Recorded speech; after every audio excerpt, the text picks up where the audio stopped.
understand right away that this is to teach the audience who is God. And actually, this very chapter, this very first chapter, it sets the tone exactly as to how Krishna is God. And later, of course, many thousands of years later, you can say it was established that not only is Krishna is God, or he is an avatar of Vishnu, eighth avatar, but indeed he is the avatari. And this is established when?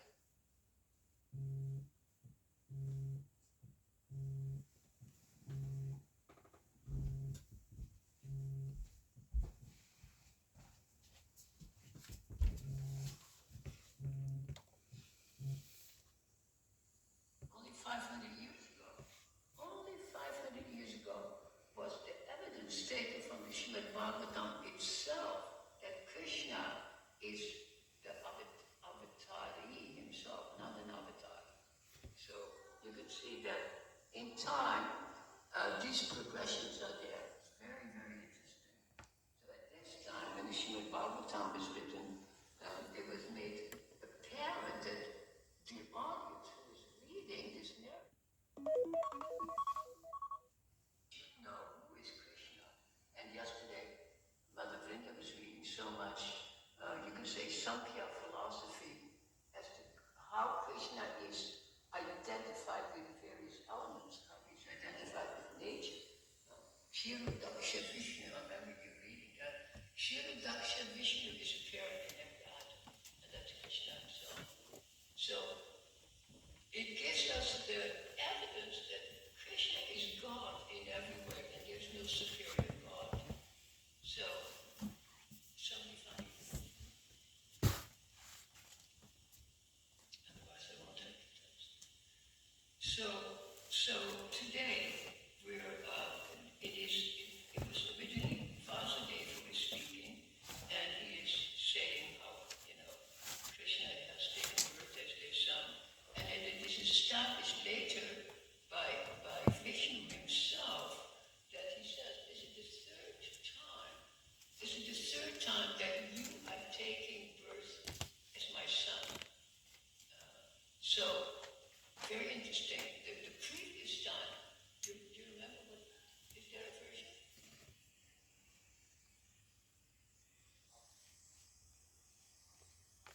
I have to. What else can I do? That, in the last birth, do you remember who he was? Any of you? If you researched any of this material? He was Vamana, the dwarf incarnation. That was previous to Krishna in Mathura. So it's very interesting. Also, I will make a footnote on Jiva Goswami's commentaries on Krishna's birth. It's very, very interesting. Because, when we sing of Krishna, we sing the Yashamati Nandana. Yashamati Nandana is the Yashoda who is glorified. And Jiva Goswami gives the complete evidence that, of course, Krishna is born from both, but he is really the son of Yashoda. He is the son of Yashoda. And this is all manipulated by Yoga Maya.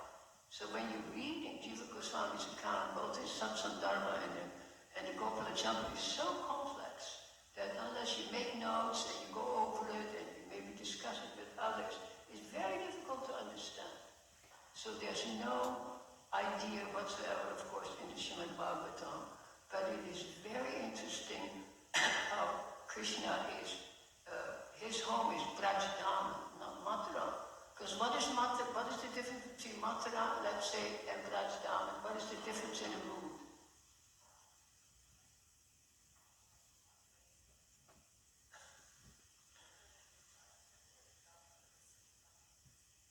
Yeah, it's a picnic job. This is true, and that is the point.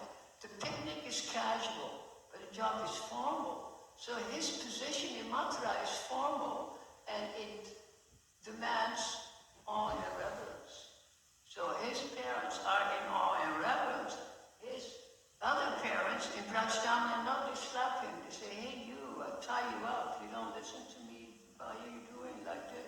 So there's a completely different mood.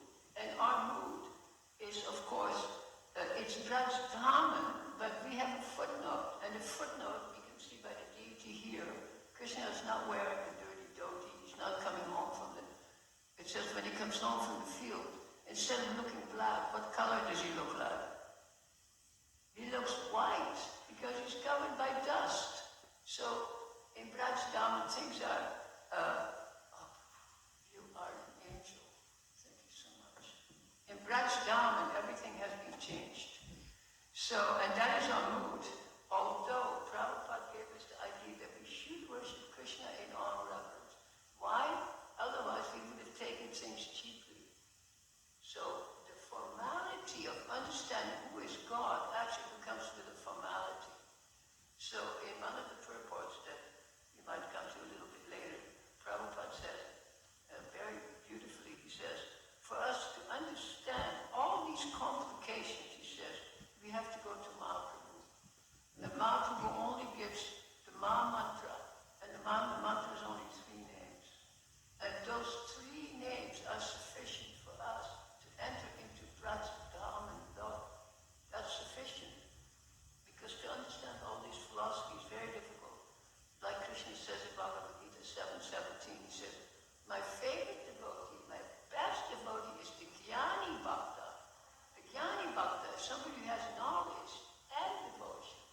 But sometimes it's not possible to be so deeply involved.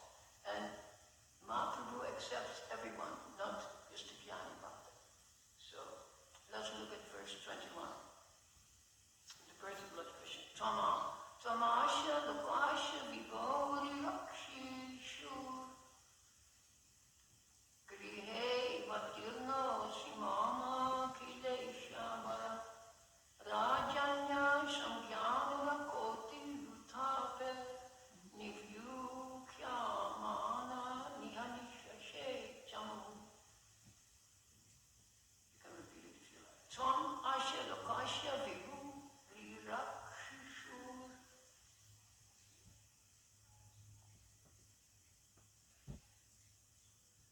Grihe Vatirno Simama Kileshavara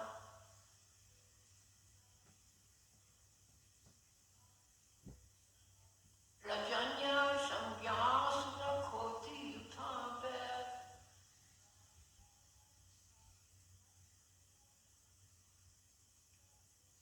Nirvyu Yamana Nirvashashe Chanau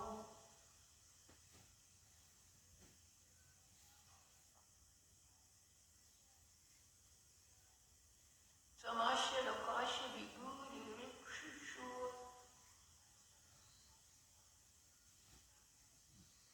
Grihe Vatirno Simama Kileshavara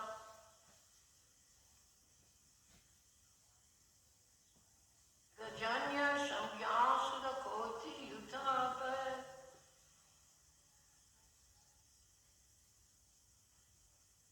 Nirvyu Yamana Niyayushasi Chama.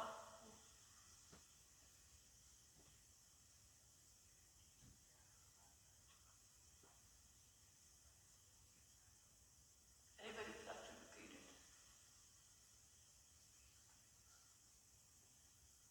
If not, we'll go to the word for it. It's 21.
sure that you will kill all the armies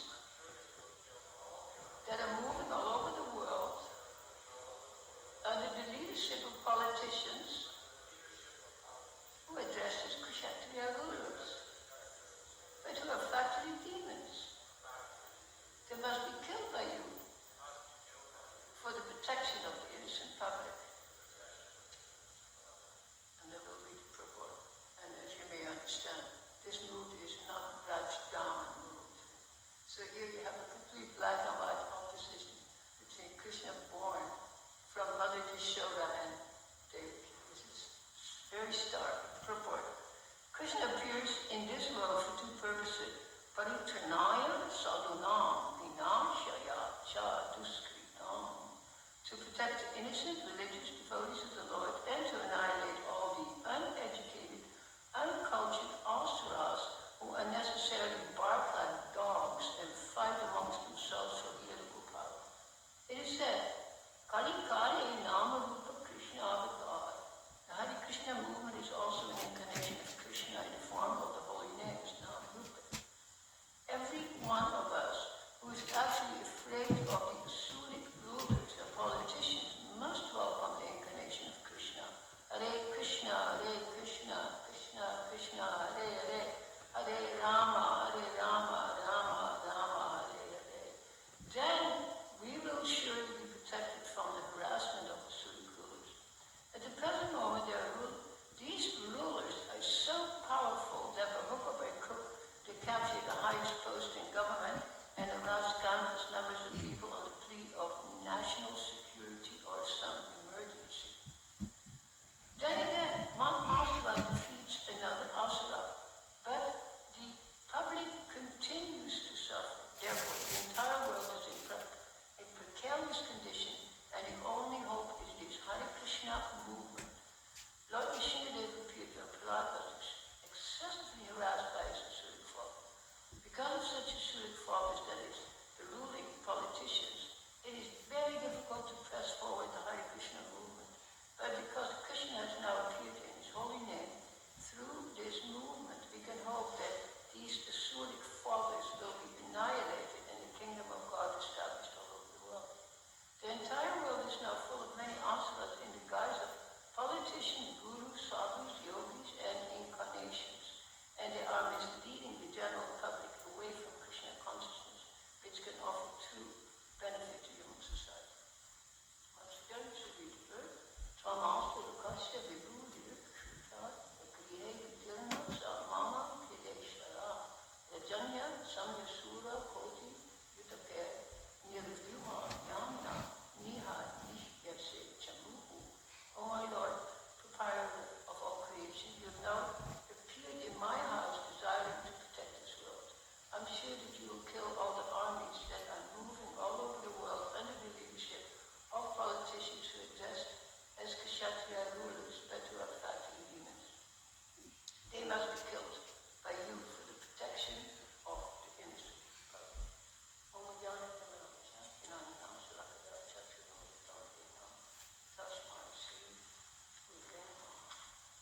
So I have one small line that Krishna says when he himself is beginning, I was almost going to say preach, because it's in the mood of preaching, it's not teaching.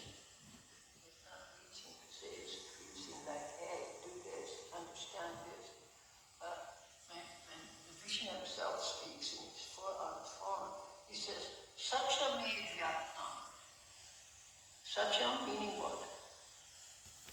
Truth, of course. Satyam me, vyatnam, understand. Understand what I'm saying. So it's very important to understand.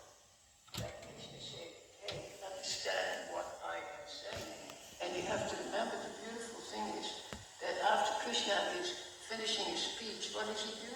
He withdraws two of his arms, becomes four-armed, becomes an amenable form of a child, so his father can grab him, worry about Kamsa, and carry him across to Jumna. And that is the whole point. So when the teachings are very, very formal and you could say in a kind of an imperial mood, but the narrative is very innocent and very, anybody can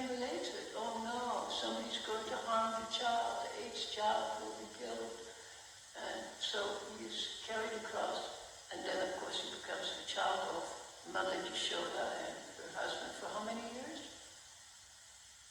It says 11 years. For 11 years. And like you said, then he's on a picnic. And you can see this is not a picnic. What is described in this verse is horrendous. It's all killing. And this is, you can say, in a sense, Krishna speaking Bhagavad Gita. So Krishna speaks Bhagavad Gita, 700 verses, and the end result is that the one is, the person who he's talking to, says, yes, I'll become your, I will kill, I will do. And he picks up his bow and arrow and he marches out and does the job. But when we study, this is of course, this is Bhagavad Gita and it's a portion of the Mahabharata. It's not the Bhagavatam, it's not Purana. But when Krishna speaks to Uddhava Gita, 11th canto, we get exactly the opposite teachings. The opposite teaching. Why are they teaching opposite? Because the situation is opposite. Krishna is born at a time that they need to defend themselves against the demons. But Uddhava, even though it's exactly the same time, but the setting is different. Here it's called Grihe. Grihe means, of course, from the Sanskrit Griha. Griha means house, and Grihe is the vocative of in the house. You're born in this locale to do this kind of job. So later on, Uddhava is born in a place where he doesn't have to do anything. He looks like Krishna, acts like Krishna, sits under a tree and meditates, and he dies in peace sitting in meditation. Can you see it? Completely different. And it is like I point out many times, my mood, as to Balaram. What does Balaram do? For Kurukshetra, he says, I'm not going. And he goes to one of the highest places of pilgrimage in India. He goes on pilgrimage, you see. They'll say he also killed, I think he might have killed one demon on the way, but not how many millions? 30 million? So you can see there's different moods, and all of these moods are legitimate. It's not like one mood that we have to follow one mood and not another. But when we're reading Prabhupada's purports, we have to follow the mood of Srila Prabhupada, because he is bringing the whole scene to the contemporary place of ourselves in the 19th, 20th, or 21st century, whatever you want to say. And say, what needs to be done now? He says all these politicians are they can't even come in the guise of yogis or sages or do-gooders, you see? They can come in so many forms, and yet they are asura. They're not sura, they're asura. They're negating what is the good. The good is the God, but they're negating the good and the God. So he says, this is, he says, this now is the purpose of the Hare Krishna movement. So you can also see the Hare Krishna movement is how old? 60 years old or so.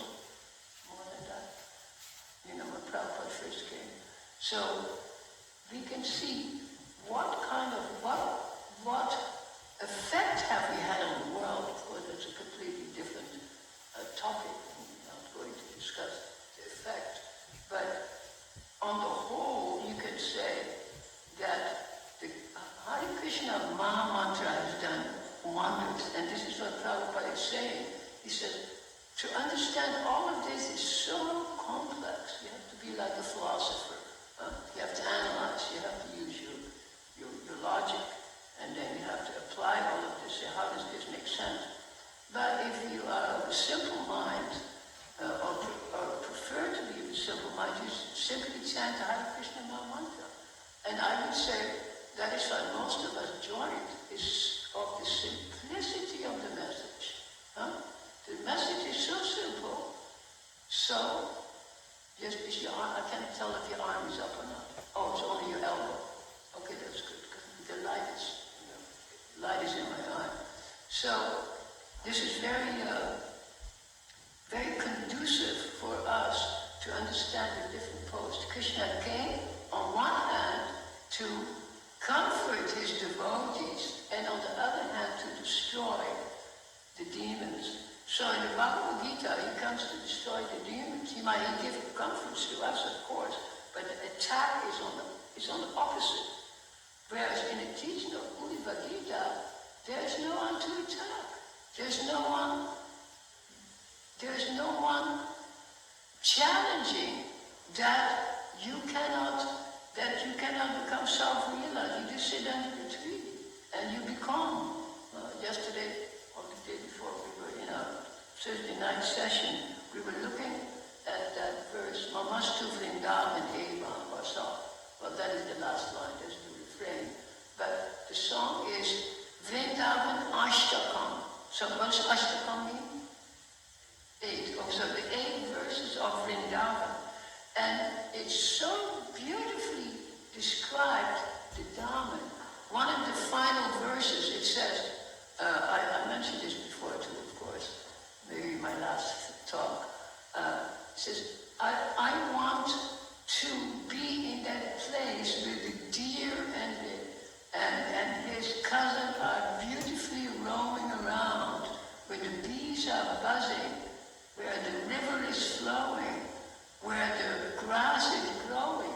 But all the accent is on nature. Accent is on nature. I want to go to that place where the deer are peaceful.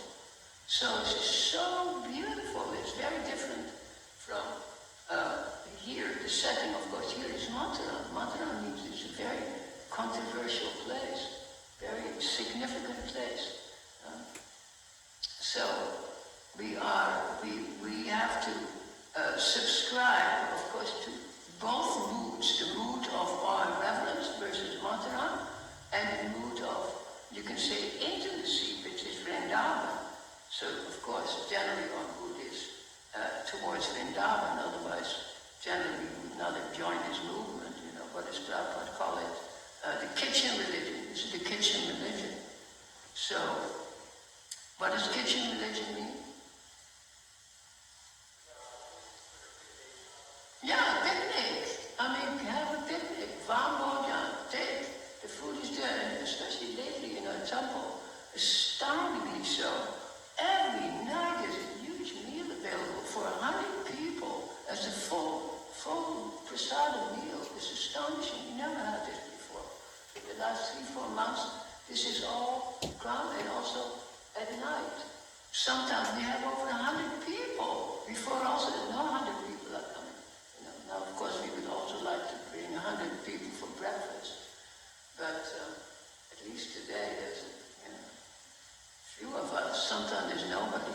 It's not the first time I've given a lecture. There's nobody here, actually. Of course, Prabhupada says, who is here?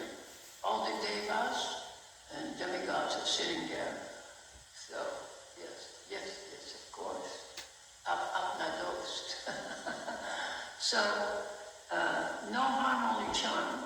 But we want to promote the mood, of course, of Lord Chaitanya. That is the only thing that is appealing. So, as I pointed out yesterday, these purports, they are very useful for us to look at, and they put this narrative in a contemporary mood, not 5,000 years ago, but what is happening now. And you can see the thing is basically the same. It's the demons versus the devotees. Demon versus the devotees. And how to, of course, we shouldn't say how to kill the demons, because the demon is really in our own mind, in our own heart. That's what the demon is. The demon is not actually an outside force. The demon is inside. Just like, sometimes we might chant. The secret is chanting the mantra, but how come I've seen devotees in the past, they would say, I've been chanting 40 years, I didn't succeed.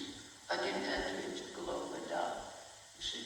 So, the secret is how to chant purely. And this is not so easy. I was just meditating this morning also, because I was meditating a little bit on giving the talk. So when I was chanting, my mind was deviating, and I was thinking, how offensive this is. My mind is I'm thinking of, oh yes, I will say this and this, as I'm chanting. So when our chanting is somewhat offensive by not being attentive, then our ability to enter into the mantra becomes completely remote.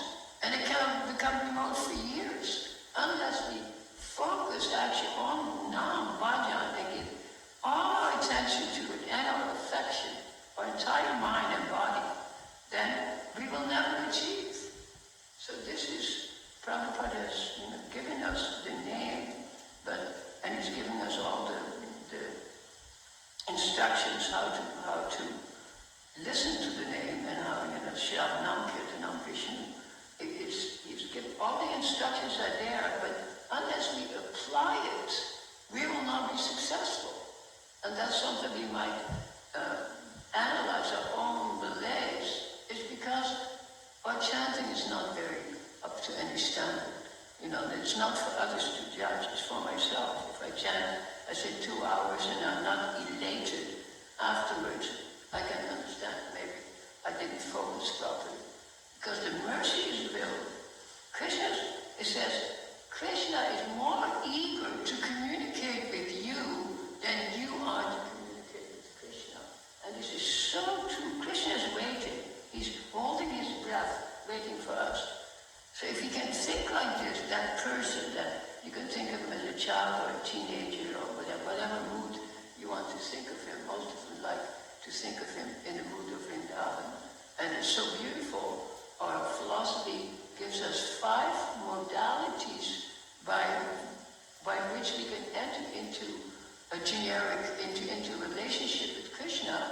Let's say we started to talk with Madhuryanas, with erotic love, romantic love, or with what do you call it? With parental love, or with friendly love, or with service mood, or even in a general equanimity mood. 5 moods are given. Originally it was only 4, but about 1,000 years ago, the 5th mood was added, because the mood of nature itself, the cows itself, they represent Shantaras. So, don't the cows love Krishna? It's incredible. So if we partake of any of these moods, I was just reading the other day about Lord Chaitanya's appearance, and it says, we were reading about him dancing in front of the temple at Puri, Jagannath, and he's waiting for the deity. And it was very interesting. I didn't research it later, but that verse said the different rasas he was experiencing when he was waiting for the Lord and singing and dancing. And it started with Shantaras. And it says and he also reached the higher rasas. It says all the emotions were mixed. They were mixed in a very kind of a chaotic way. That's why he falls unconscious. He becomes so ecstatic he falls unconscious. Very beautiful. I will look up that verse again next time. You can ask me. I will repeat that verse. So all of these different, and rasa means taste. Like what taste do we have to approach Krishna? What is our taste?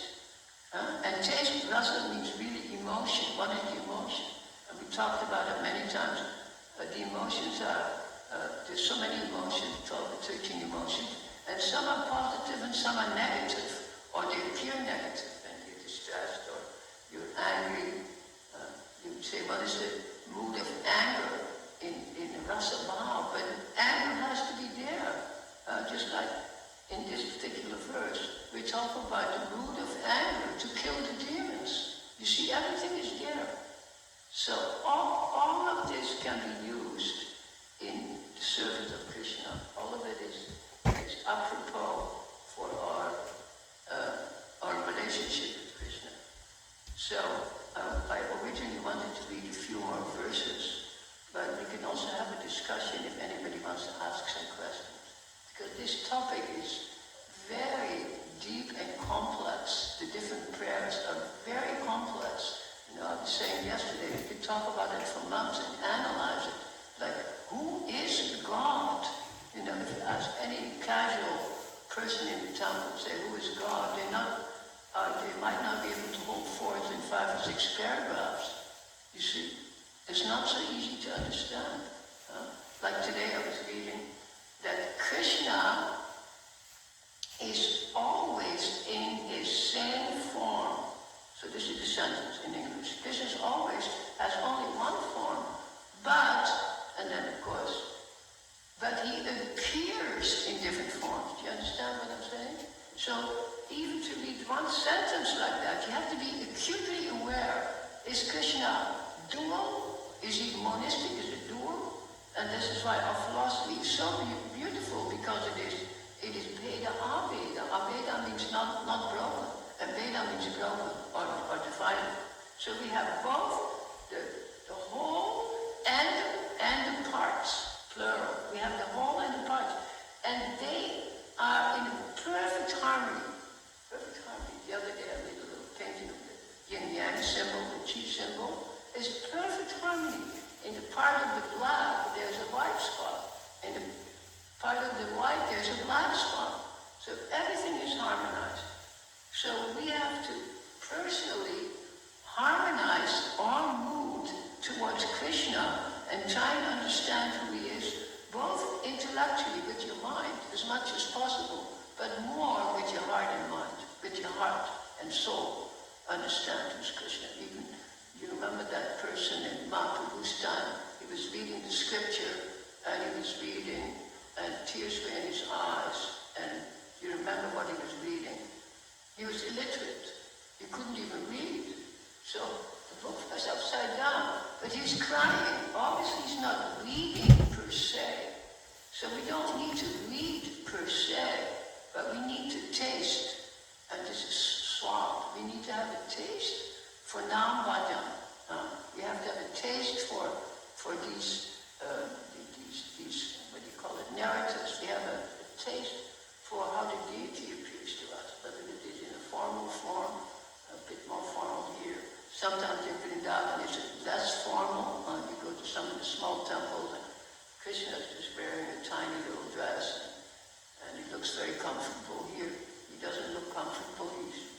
How can he dance with all these crowns and all these clothes? You see, so Krishna here is in a formal way, but it's essential to introduce Krishna in a way that references to Godhead, not just a kid coming home from the field, dirty and hungry, and with his joking friends. Do you see? So both are necessary. So the Bhagavatam gives us both elements, and of course. Recently, we were reading the 10th canto, well into the Gopi Bhav, and then it was decided by our people that we should go back to the first canto. So they also asked me, I said, yeah, let's go back, because to understand who is that Krishna. So here again, the first canto, we have had so many verses explaining who is the Godhead. And here again, 10th canto, the beginning of it again explains it. You can see. And Prabhupada emphasizes it, trying to understand the highest position of God, which, God as the absolute, God as the ruler, God as the master, God as the teacher, and also at the same time, God as a playmate, you see? And you might say, okay, I'm not at that level. Maybe you're not at the level of the playmate, but neither are we on the level of the understanding the highest position that Krishna occupies. But simply by taking shelter of Mahaprabhu, we can actually enter in and have a taste and feel that we're part of Krishna's family, Krishna Parivar, whatever you want to call it. We're part of, he's taken birth in my grihe, in my house. So that house should be really the house of our heart. That is where Krishna takes birth in my heart.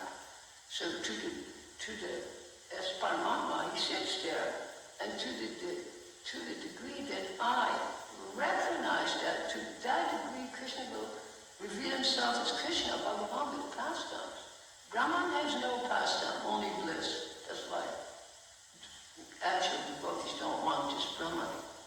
It's good, a little taste of bliss. Paramatma is very good because you can see body and everyone. But Bhagavan is the essence, because this is the only time when there's Leela. And without Leela, how can we play? We're looking for play. Just like a child only wants to play. So we have that innocence where we simply want to play. So I will leave it at that. Om Tat Sat. May we all be nonplussed by that. Any questions? Remarks? Yes, go ahead. No problem. No, please come. Bolo.